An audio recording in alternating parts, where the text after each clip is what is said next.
నన్ను నా పని చేయనిస్తే ప్రతిపక్షాలుగా మీ పని మీరు చేసుకోవచ్చు. నాకేదో కాళ్ళలో కట్టెబెట్టాలి, ఈ ప్రభుత్వాన్ని పడగొట్టాలనుకుంటే 10 ఏళ్ళు ప్రతిపక్షంలో మిమ్మల్ని దించుతామని చెప్పినాం, దించి చూపించినాం. ఇప్పుడు కూడా మీ ద్వారా స్పష్టంగా చెప్తున్నా, పడగొట్టాలన్న ఆలోచన మీరు చేస్తే మీరు నిద్ర లేచే లోపల మీ పక్కన ఎవడూ ఉండరు, మీరు తొడుక్కున్న బట్టలు కూడా ఉండవు. లేచి చూసుకుంటే ఎమ్మెల్యేల సంగతి చాలా దూరము.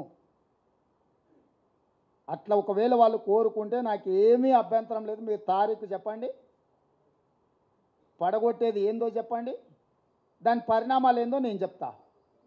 తారీఖు నిర్ణయించుకోమని చెప్తున్నాను నేను. ఒకవేళ ఈ ప్రభుత్వాన్ని పడగొడతామో అని మీరు బింకాల కోసం పొంకనాల కోసం మాట్లాడుకుంటే నాకేం అభ్యంతరం లేదు. ఎందుకంటే పొంకనాల పోసిగానికి 3 ఎడ్లు 36 దొడ్లు అని వెనకడికి పెద్దోళ్ళు చెప్పారు. పొంకనాల కోసం అయితే నాకు అభ్యంతరం ఏం లేదు. కానీ ఇట్లేదన్నా వ్యవహారం చేస్తే మాత్రం దానికి తగ్గ ప్రణాళిక మా దగ్గర సిద్ధంగా ఉన్నది. ఎవరేం మా మిత్రులు ఈ ఒక మంచి ప్రభుత్వం పడిపోతుందేమో అని ఎవరు ఆందోళన చెందాల పని లేదు. 10 సంవత్సరాలు మా ప్రభుత్వం ఉంటుంది.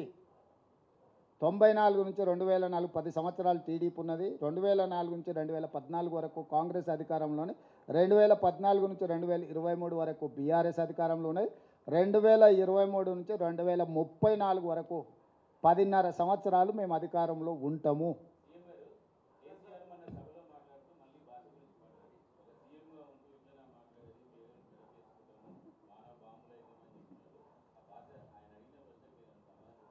ఇప్పటికన్నా ఆయన జ్ఞానోదయం అయింది.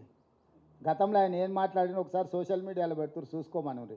ముఖ్యమంత్రిగా శాసనసభలో ఆనాటి పిసిసి అధ్యక్షుడు ఉత్తమ్ కుమార్ రెడ్డి గారిని ఏం మాట్లాడిండు, బయట ఏం మాట్లాడిండు, సభలలో ఏం మాట్లాడిండు ముఖ్యమంత్రిగా ఒక్కసారి చూడమని. అంతెందుకు, నల్గొండలో సభలో ముఖ్యమంత్రిని పట్టుకొని ఎన్ని మాటలు అన్నాడు మీరు తీయండి.